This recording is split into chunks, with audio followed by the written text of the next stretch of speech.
Good morning. This is 11 o'clock on the 24th of May. I have a topic here that's unique. I'm at least, let's say it this way, I'm looking forward to this because of so many different experiences. I would like to talk about aerated stack piles or just simply static pile composting. There is a way to look at this from several different angles. And one of those angles, quite frankly, are, well, I don't have to turn it all the time, so I like going to static pile. That just makes sense to me. And I get that. I understand that. But I would like to go through this. So I have been recently reminded again that not everyone understands static pile composting. And so I would like to be sure that that I would like to talk about what is static pile composting again, what is aerated static pile composting, which is designated as ASP, very popular throughout the world. ASP is very popular as well as static pile composting. And so it is what it sounds like, and that is you make a pile and you just sit there being static. But I want to get into some more detail. But before I do, I'm actually going to go into giving a story that exposed me to static pile composting back in 1992. Now that happens to be 32 years ago, but I was over in Europe twice. And I got exposed to it a little bit the first trip, but 6 months later in June, or 5 months later in June, I was exposed to it extensively. We went to Zurich, Switzerland to look at some Windrow composting in Zurich. And as I looked at that, they were windrowing it. It was an interesting environment. Never before in my life did I see someone making compost between two major runways in the International Airport of Zurich, Switzerland. They discovered if they put things in the compost around there and cut their grasses and hay, they actually have less bird strikes because they had lower amount of insects. And I find that very fascinating because some composting operations have more birds, not less, more insects, not less. And so it's obviously about the style of composting that we will call windrow composting. There's so many differences even in the windrow composting. And I'm going to kind of highlight a few things. That style of composting that they were using had a function of capturing the volatile compounds. When they did, it no longer attracted insects. As soon as it didn't attract insects, it also did not attract birds. That's the phenomenal part of this story. So we were out there learning how to take temperatures, learning why monitoring CO2 is important instead of just oxygen. We were taught, for example, that oxygen, it's great test for oxygen in the windrow. Let's say that in the air that we breathe, the atmospheric air naturally here on Earth is around 21% oxygen, about 1 or a little over percent in different gases called trace elements, various different forms of gases, etc. And the remaining then becomes 78% of it is atmospheric nitrogen. That's the breakup or how the breakdown goes for atmospheric air. Well, inside the windrow, you're actually looking at, we want to monitor the oxygen. So some people wanted to just go with oxygen meters. And so when you look at this process, they stuck in a probe and it would say this and this amount of oxygen. But they discovered over in Europe that when microbes are breaking things down, they put out a lot of CO2. As part of their respiration breath, taking in oxygen, they put out CO2. Now, CO2 Contrary to what I may have emphasized in the past, we are learning is a very vital portion of how oxygen gets utilized in the microbial community. We did not realize that CO2 and oxygen are both very critical. Having said that, backing up to the CO2, every organic matter cell contains up to almost 60-70% CO2 in the cell itself. So as soon as the cell opens up, guess what? It exhausts CO2.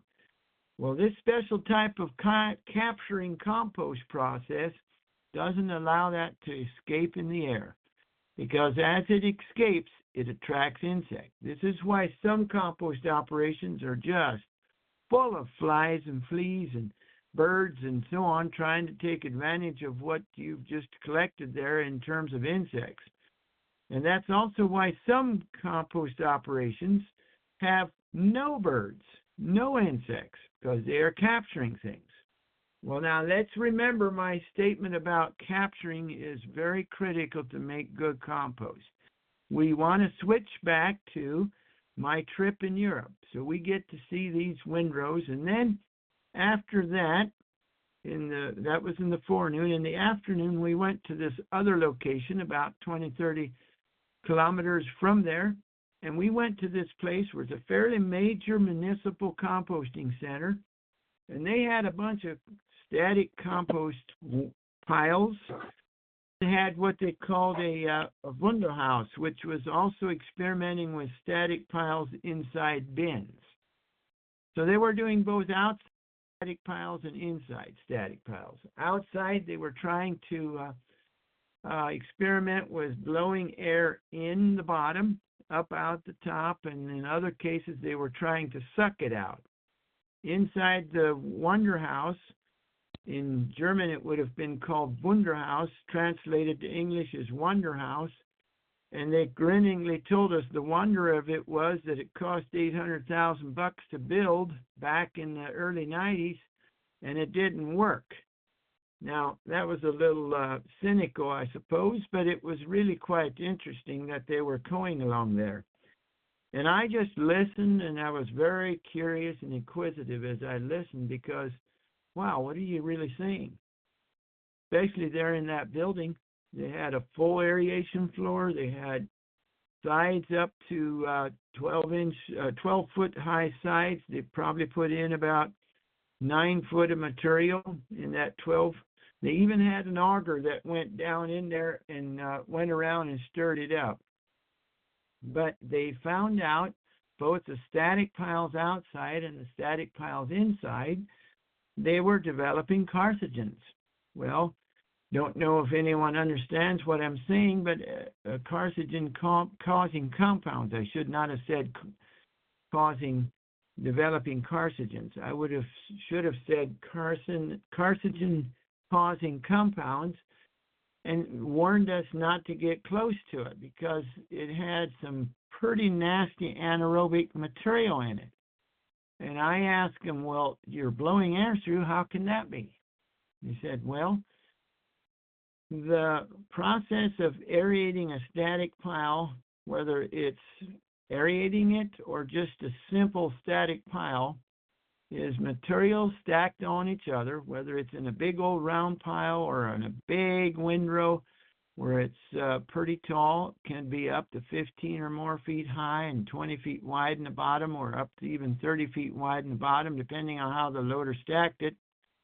It's all fine and good close to the surface, but down under, with all that weight, the natural processes is a difference in density. That's just the way organic matter is. If it isn't extremely well mixed, it's different from the get-go. But even if it is, some materials breaks down faster than others. So it could take up to 3-4 days, and all of a sudden, this area of your compost pile is looser. Therefore, it passes air through very well.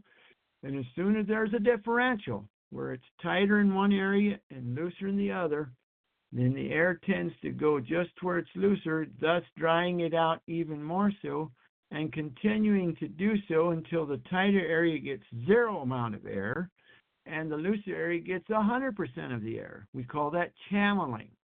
And so whether it's aerated static pile, or just simply static pile, people cannot keep from channeling. They cannot keep from a separation of densities based on the way things break down or not.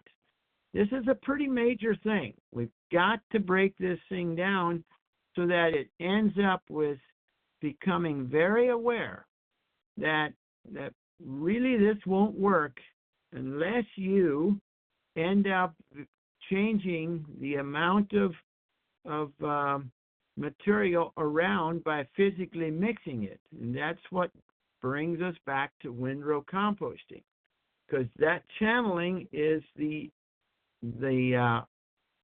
process that keeps static piles having a variable quality. Again, they may be very beautiful in one area, but not thoroughly throughout the pile. And so when we look at static pile composting or aerated static pile composting, well, there may be isolated cases where some of that is even perhaps ideal and necessary, similar to that of working with human sludge. I know of some operations where I even advocated as an original part of the process, not the total part, but just in order to dry it out, for example, of what's really sludge, that can always be involved in making this happen, so that it is very necessary to have as part of the process. So we are simply looking at what's needed to be in a system that produces quality. Plus, we have found if we capture our compounds, we end up working it less, end up having a better product, and we end up being so much better off with what we do with our composting process. And so I've highlighted part of the difference of what static pile composting is. When they warned us to not get close to those windrows, those piles of compost, I went to the head guy and I quizzed him and I said, "So what are you saying?" He looked at me quizzically and he says, "We're going to 100% windrow composting. We cannot afford to have some of this material not be the quality that we're looking for. We can't have a consistent market, and we're in here to do this financially profitably. We cannot do it any other way." He was kind of grim, and yet he had kind of a cynical sense of humor. He just said, "We figured out what doesn't work." And I looked at him and says, "Yeah, so did Thomas Edison on the light bulb, didn't he?" And he said, "Exactly." And so when we look at what we're dealing with in static pile composting, well, it may make sense to some people in certain cases to do that for a period of time, regulation-wise, etc., and so forth. In the end, static pile composting is not the way to become a consistent, high-quality output, profitable composting. Now, I realize that tipping fees, and I want to describe what I mean by that. This is talking about receiving material and getting paid to receive waste. They call it tipping fees because it started with people tipping material off of their trailers. But it is basically receiving money to receive waste materials has clouded the issue. Did I say it's negative? Absolutely not. It's a good thing if you can be in that business where you receive funds for incoming waste materials. But it has clouded the serious need for what it takes to become profitable. If you get no tipping fees and you make a lot of money composting, which our customers are doing, then you can actually afford to do the things that make it a fun project of doing it right. I cannot overemphasize this fact that, look, we're in it to help customers become profitable, not just because we're into windrow composting, equipment manufacturing, etc. What we want to do is provide the most profitable solutions out there with or without our composting equipment. And I say that absolutely in full knowledge of what I just said. But my point is here, we have seen operation after operation, side by side, where we did windrow composting as well as static composting in the exact same operation, and we have found over and over again what we can do to provide the consistent results for customers is what really wins in the long term. And if we can do it economically so that the customer is winning and we're winning, I cannot see a loser in any part of that process. So again, to compare, static pile composting takes a lot of upfront investment, millions of dollars in some cases, infrastructure, the concrete pad, the French drains, the aeration openings in the floors, the piping, the system, the water removal, the maintenance over the long term, etc. You can hear that I'm looking at this simply from an experience point of view and saying, wow, this operation thought it was doing the right thing, but it really is embarrassed because it's not achieving quite what they thought they were set out to do. And I can repeat that story over and over again. Again, there's a lot of discussion that could be had, and I would want to make sure everyone understands organic matter tends to rot if it's wet. And the old farmer saying around our area in the Midwest is, don't let your hay bales outside of the hay mow, get it inside, or else it will rot. Why? Because in the Midwest it frequently rains. And if you look at that rain just causes things to rot. Well, some people don't actually quite connect the dots. But when you're making compost, you need it to rot. Therefore, you need moisture. It's the very thing that people in nature have observed for many, many years, hundreds of years. Don't let it get wet unless you want it to rot. Well, guess what? In composting, we want it to rot. So this is why in our windrow composting, we end up with a water wagon behind and a boom behind that water wagon. And I emphasize the fact that the boom is worth almost the value of the water wagon. Not quite, but almost. It has been so many times proven that the spray boom on the outside of the windrow is absolutely what you're looking for. Why? Because if you turn in any kind of dry material, it's a major earthquake in the microbial community of that windrow. It means that you're going to turn it much more often, being hard on the material, making you don't cure it nearly as quickly. Your quality suffers. If you have a spray boom so you can mist the outside and then come back and turn your product in, I will tell you, it makes such a huge difference that it is not something taken lightly. We have to understand this is what we're talking about. And so, of course, when we're looking at all of these things, we want to make sure that we provide the highest and best opportunity for our customers to become functionally and financially profitable, to make it work and have an awesome operation that people will clamor after the product and end product that they produce. Yes, there are operations that say, well, I'm dealing with materials you really can never get into a point of a huge desire. I agree with that, but I would say that that's probably only about 5% of all the operations we've met that still is truly the case.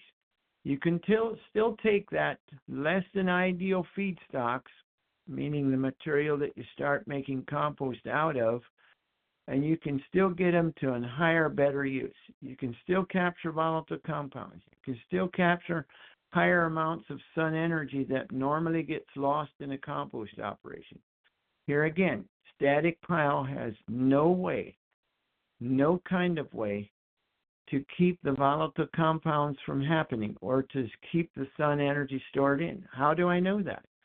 Well, every time that we run our Windrow compost turner through our windrows, it is coating every particle every time with an enzyme-producing inoculant that has a negative ionic charge.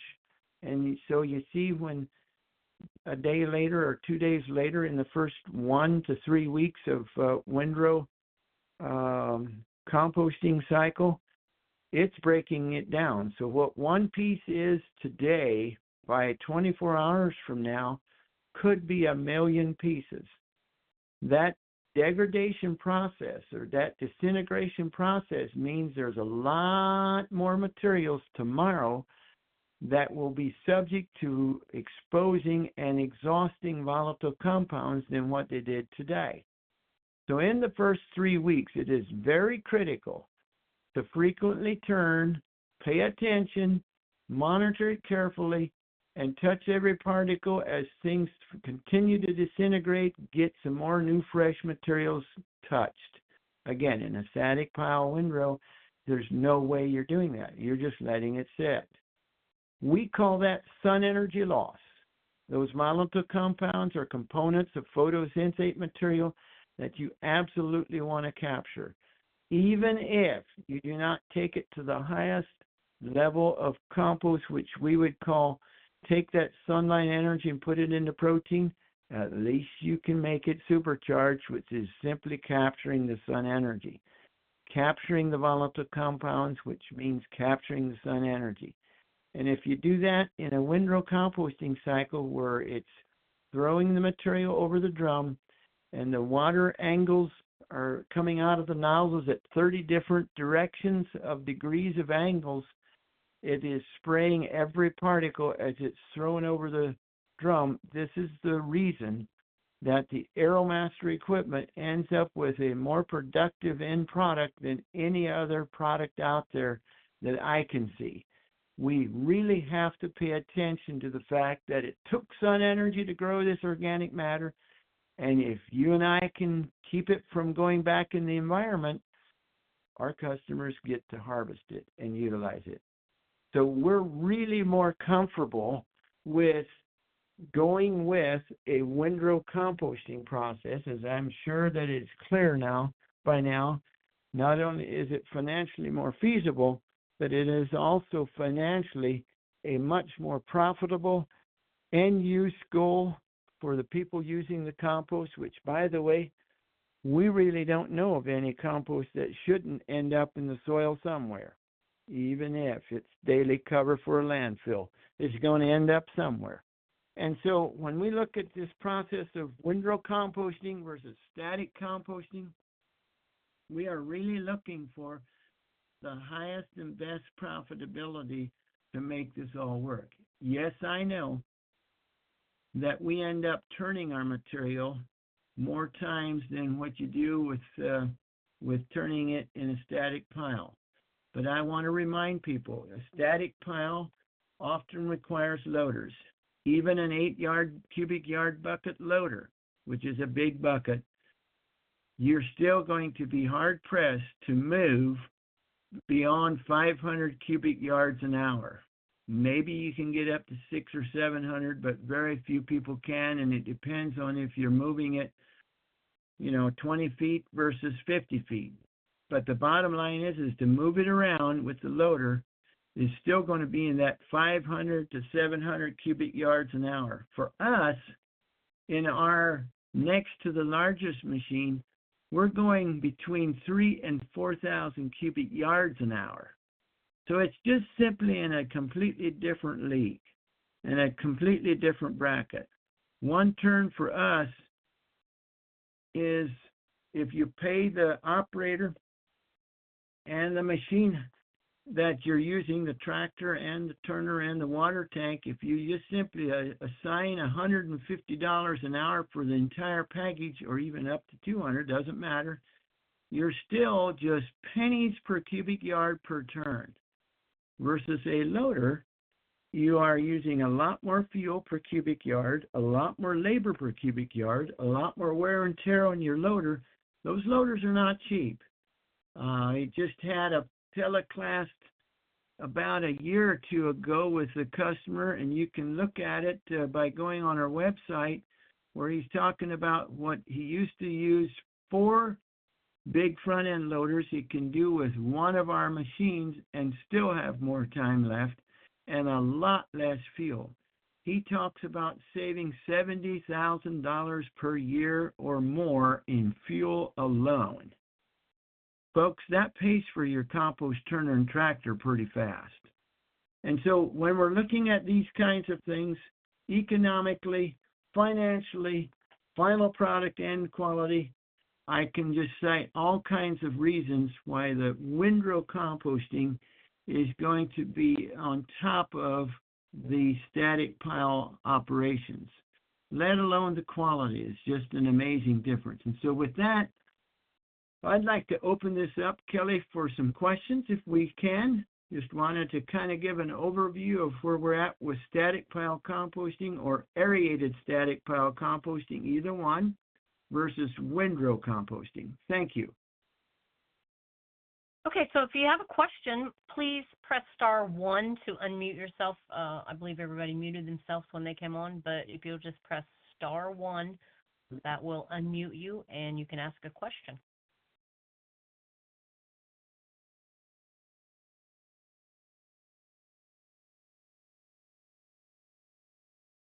Paul Kale from Morris, Minnesota. Curious how we measure quality of our compost we make with aerobically.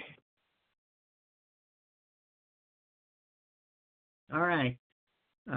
Very, very good question. On a compost quality process, I would like to step back and give a bigger picture overview first and go more specific second. Number one, think about organic matter in its disintegration mode.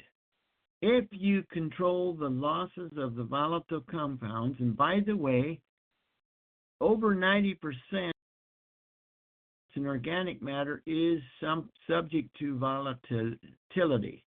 And so when you look at that, what I'm talking about is a big deal. But if you look at disintegrating from a big picture point of view, organic matter disintegrating to something more valuable, yes, it'll get denser, the material will shrink in volume, but how can you make it more valuable? The answer is simple. You've got to capture the volatile compounds.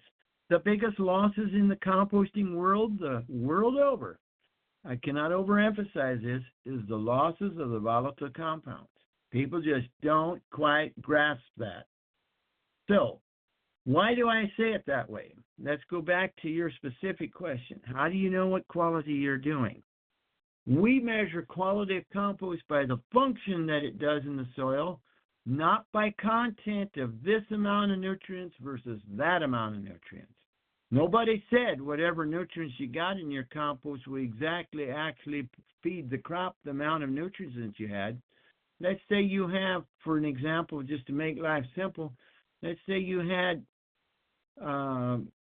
50 pounds of nitrogen, or even 100 pounds, just for the sake of discussion, of nitrogen, phosphorus, and potassium per ton of compost. That doesn't mean that 100 pounds of nitrogen in that compost is going to feed your crop 100 pounds of nitrogen as such. It doesn't mean that at all. So quality of compost is not based on content, it's based on function. Did that make sense?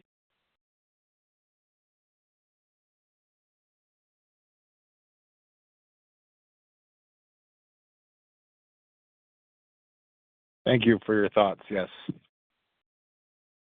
I'm concerned about function because that equates to profitability for the grower. Everything else is subject to function. You can say this nutrient or that nutrient will make it perform this or that way, but really, unless you really know the function of the nutrient and what it will really do, I think that's kidding yourself. That makes sense? Yep. And then I think it goes to like when you're like the last class where we was talking about making teas and stuff too, things of that nature. So Right. And again, based on function, we want to produce as much humus protein as possible, which is nothing more than sun energy processed into a protein. And when you have that, your function levels of your compost is at the highest possible function. So interesting, even if you only have 10 pounds of nitrogen, 10 pounds of phosphorus, 10 pounds of potassium in your ton of compost, if you have it full of humus protein, it can capture easily 200 or 300 pounds of nitrogen, atmospheric nitrogen, out of the air for every ton of that doing it. Will it always do that? No. Depends on your soil, depends on the other microbial communities, but it can do it. It has that capacity to do it. Again, quality has to come down to a functional quality measurement, not a content quality measurement. Oh, certainly, it's a good idea to make sure you don't have pathogens in there. It's a good idea that you have the other things you don't want to look at for, like heavy metals, or making sure that the chemicals were broken down. All of those are accurate. I didn't take away from that. But at the end of the day, I'm concerned for the customer's final pocketbook experience.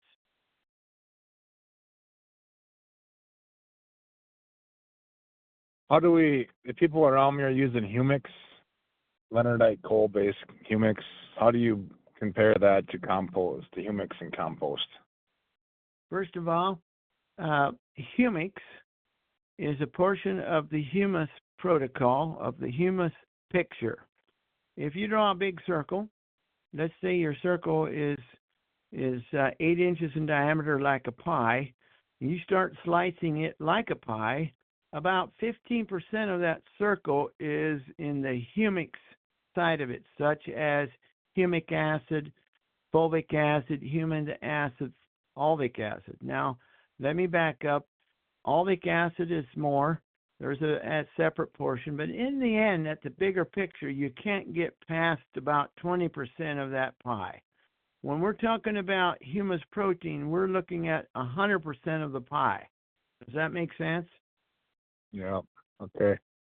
You stop and think about sun. Did you know that there's 700,000 spectrums of light unseen to man coming out of the sun? Mm-hmm. When you think about that, we see a rainbow. A bright rainbow has many different colors. What we know today now is there's even way more colors that infrared can pick up, but the naked human eye cannot. My point is making this. If you take actual sun energy, physically take photosynthate and convert it into a protein, you have a lot more full spectrum of the humus spectrum than you do just of the humic side of it. The reason I asked that question is because I can, when I'm trying to sell my compost to them, I mean, there's a lot in this that, they're already paying for that. They're getting a better deal if they buy my compost, is why I'm trying to figure out how to explain that, I guess. Yeah. And keep in mind, only if you capture it and only if you convert it to humus protein can you actually make those claims, of course. But at the end of the day, it is a big deal that you can end up seeing this whole thing work in capturing sun energy. There's nobody that can improve on the spectrum of the sun. That just isn't going to happen. That started at creation. And we're not surpassing it. I'm sorry? Can we test that somewhere? No, that's a very good question, and let me tell you why. we don't even have the technology to measure all of the sun rays yet. We just know that it is there. Does that make sense? Yeah. We are looking at really getting creative and putting a lot of research dollars behind looking at measuring different functions of the humus protein. Right now what we do is we have 13 different parameters that we measure. Collectively, we weight them out in a score system that helps us understand how much humus protein we have, along with the Windrow readings. I consistently at our workshop teach people this fundamental principle. The cycle on performance and functioning going on during the compost cycle of that 10 to 12 weeks is exactly going to be replicated out in the field. Therefore, if I'm a buyer of humus compost, I want to know the Windrow readings and the humus score together. I want those two different things.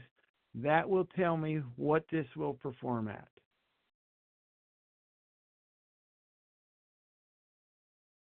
Thank you. You are more than welcome. It is those questions that make these teleclasses much more valuable. Thanks to you, you've enhanced it. Appreciate you doing that. Anyone else?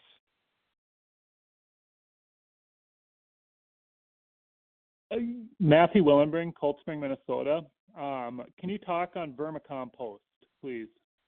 Yes, I sure can. Vermicompost is, first of all, described as organic matter material that worms eat and then and excrete back out of their bodies. Then we call that vermicast, right? Or it could be, in a big picture, it could be called vermicompost. There are many people out there making vermicompost. Some of them are good, some of them are not good. Let me tell you why. You still cannot usurp the principles that you have to stay aerobic. You can't have a vermicompost mud ball, and still be very successful consistently. I am not against vermicompost. I hope that doesn't come across that way. I have some challenges that needs to be met. I had an experience one time. This one grower says, well, I've got to keep mine aerobic, and he does. He does a very good job of not letting it go anaerobic, but he also understood, in the research we have done, is if it's about 10 to 15% decomposed prior to feeding it to the worms do a better job of getting everything.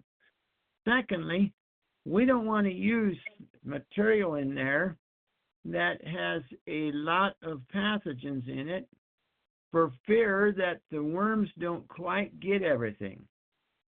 Let me give you an example. We had customers that have vermicompost, and we tested it, and it had a lot of pathogens in it. We also tested it and had some raw manure still in it that has not been digested. In other words, we have no way to make so that the worms eat 100% of the material in there. And you better make sure that what they don't eat gets sanitized of what they do eat. Here again, consistency is a key. There are ways to make vermicompost that it is completely a beneficial product with none of these cautions attached to it. So I know it can be done. I'm giving you the challenges that the vermicompost people do not talk about as a whole. Some people do, but not as a whole. And so in the end, if you do tend to business and make it work so that it does have zero amount of raw manure that comes through, etc., namely by probably not even using manure, there can be many other things done, and do it right, you can sanitize your material in the first 5 to 10% of breakdown in a compost windrow and then feed it to your worms, for an example. There are ways to do that so you can end up with a product that's an awesome performing product. Now, it does not do the same thing as sun energy converted to protein, but it is a very beneficial product, and it could be used in addition to humus compost. I hope that helped there. Did that come through? Yes, it does. It makes a lot of sense and very fascinating too. I think that, for the highest quality compost one could possibly produce, you obviously for the benefits of the worms themselves, taking a Windrow turn compost, and then running it through worm beds, and having the worms process it down even further, I think could add another layer of beneficial biology to it. Yeah, I understand that. I would like to remind ourselves that biology is one thing. Environment-causing agents such as humus protein is in a completely different league. If you could have both, that'd be great. But if you can only have one, make sure you have the humus performance, functional performance in place, because the plant roots will then dictate to have the microbials that they need. Biological attributes of anything is secondary to functional environmental materials such as humus protein. Why do I say that? Because at the end of the day, God created this system for the roots to control the destiny of the plant, not the other way around. You and I cannot be good enough chefs that we surpass the performance of the original designer of nature, the creator himself. What we have learned is we can actually enhance what God already created simply by utilizing the natural forces in front of us to make that all work behind us. And so when we look at that, we work in harmony with nature, not against it, and not from a point of view that we think we can enhance it better than it is. Can we make so that you can get the full potential of what's naturally created? Not at all. None of us will. We will have to figure out life in and of itself, but we can greatly enhance it from where we are at today. I hope that came through clearly. I say that with humbleness of mind, simply because I've done this for 30 years, and I am no less more because of all the different things I've encountered since that time. And it is an humbling, growing process. And I am absolutely fascinated and excited about what I know today, and yet there's so much more to learn. In follow-up, can you speak to like Dr. Elaine Ingham and the work that she's done with BioComplete compost and the functional soil microorganisms and the biomass of like fungal to bacterial ratios, in addition to the humic components and so forth as well, and how that affects plant successions that you're trying to grow, and the ultimate getting that system to revert back to basically an undisturbed soil function system that nature intended it to be. Let me give you a story. You put me into a spot where I'd rather you wouldn't have asked that question, but it deserves a straightforward answer. My hat's off to what Elaine has done in getting awareness out in the world today. She has done some awesome work, and my hat's off to a lot of the research that she has done, because quite frankly, it has helped us as much as it has helped many other people. So what I'm going to tell you next is not to discredit one single thing about what she has done. Does that make sense? Yes. I really want to make this very clear. I am not negative to the function and work she has done, and in fact, I'm fascinated and love it. But what I'm going to tell you is this: how we end up with the final highest performing soils, we differ. Does that make sense? Yes, I agree. All right. So here's my story. And this story has been repeated. I'm only going to give you one of these incidents. This story has been repeated repeatedly. So we had a grower a large table grape grower in Mexico that had been come over, and he had happened to hear me speak at an Acres USA convention, got fascinated, came to a workshop, and then brought a bunch of his people back to a later workshop, bought our equipment, went back to Mexico. We went over there 6 different times, training their people exactly how to do this, how to capture the compost, how to turn it into a protein, how to make it all happen, following that 10 to 12 week cycle, covering the windrows, making sure you don't ever turn in dry material when you turn it, etc., and just babying that thing to make it the ideal top-notch product. Are you with me now? Yes. All right, so here we are. We got this all covered. We got this. We've made some humus compost. We're excited. We've already gotten soil samples taken. We've made some recommendations on what minerals to now put with this final humus compost. Based on the soil samples that we responded, there were some major mineral imbalances, etc. But more importantly, this soil was so devoid of life in general. It was amazing. We even had a microbial profile taken, etc. It was not functioning very well. Unknowns to me, at the time that we finished making the humus compost, to the time that he was applying it, not only did he take a sample for us to take it to the labs we designated, but they also sent it to the Soil Food Web lab as well in Oregon. Are you with me? Yes. And during that time, there was a fairly long delay going on. It was during a transition or something, and there was just some serious delay there. In the meantime, we had this all done, and they applied it out there in their table grapes. The table grapes weren't doing very great, and understandably so based on the results we had. But we got it out there. A week after we had it applied, the report comes back from the Soil Food Web that says there's no fungal to speak of. It's about 5% fungal. It needs to be 65% fungal. Hardly any hyphia diameters to be any functional sizes at all. This is a tremendously sick soil. Remember, these samples were taken before we applied anything. But what I didn't know, and I found out then, was that they also sent a sample of the humus compost. And I want you to catch this. The humus compost came in at 2% fungal, 98% bacterial.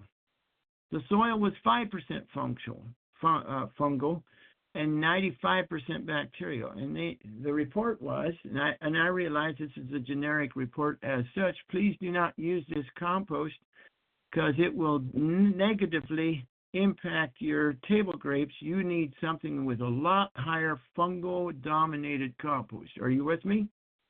Correct. All right. Well, the grower called me, and it was one of those moments in my life that wasn't quite as bad as 2001, 9/11. You know, all the people know where they were when they first found it out, kind of a moment. Mm-hmm. But I know precisely where I was when I found this out, because this customer was so mad at us and me in general, and said, you're going to buy all this equipment back and pay back our consulting. This is junk, and we don't want it anymore, and we're going to quit. And he was so upset. He was just really, really, it was a major thing for me. I was shocked. And now I can't blame the Soil Food Web here. I'm just trying to give you a part of the story that really in actuality happens. And in fact, this incident is in my book.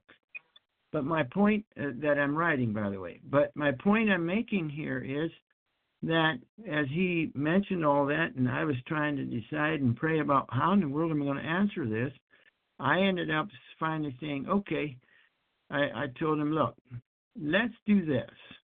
I can't give you money back right now. It would financially tip us.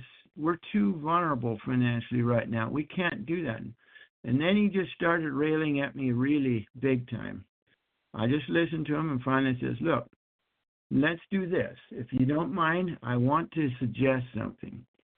In 3 weeks, 2 to 3 weeks, would you please send another sample back to the same exact lab of your grapes, right around the root zones? Please do so.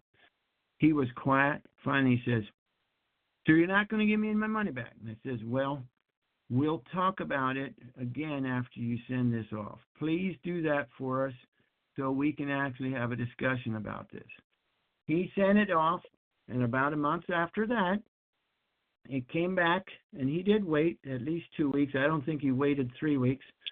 But once the results finally came back, the report, this is in essence what it says. Look, your fungal dominance is at 65%, completely ideal with your table grapes.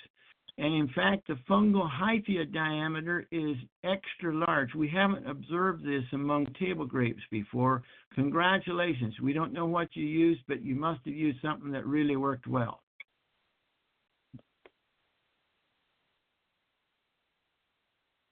So the first sample that he took was taken not from the roots of the grapes? It was taken from like in between the rows or something, or?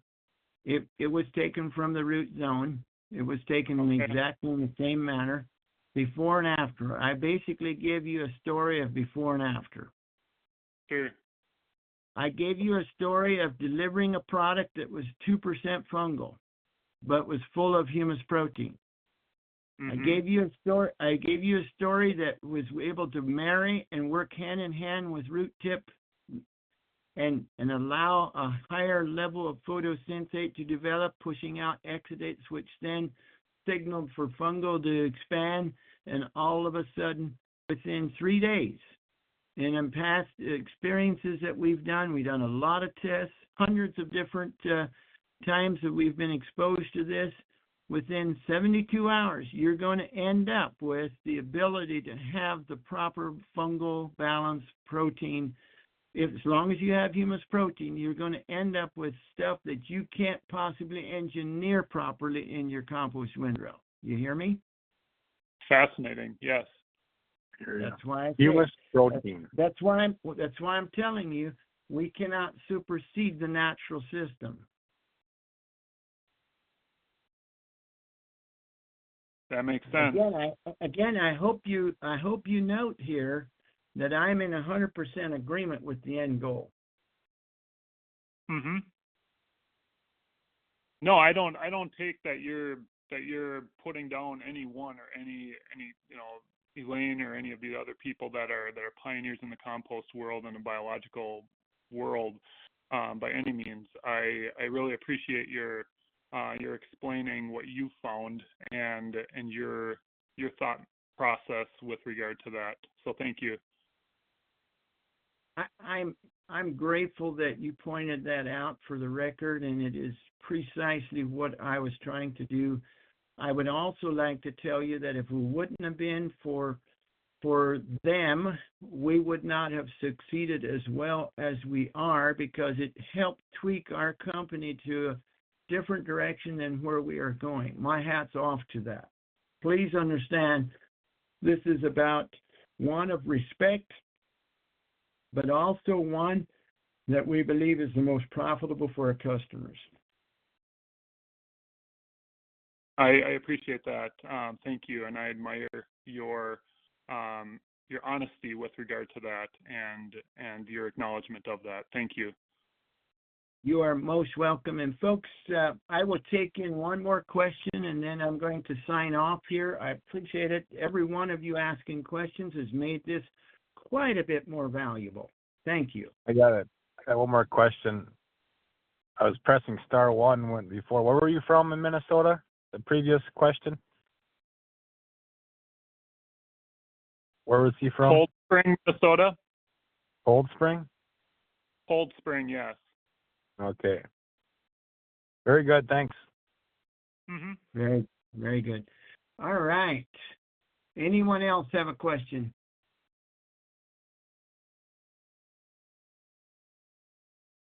All right, folks, I appreciate this. Blessings to all of you. Have a wonderful Memorial weekend. Be safe. Be not one of those statistics that happens every year in this time frame. Look forward to visiting with you all more. And again, until next week, thank you. God bless. Thank you. Bye.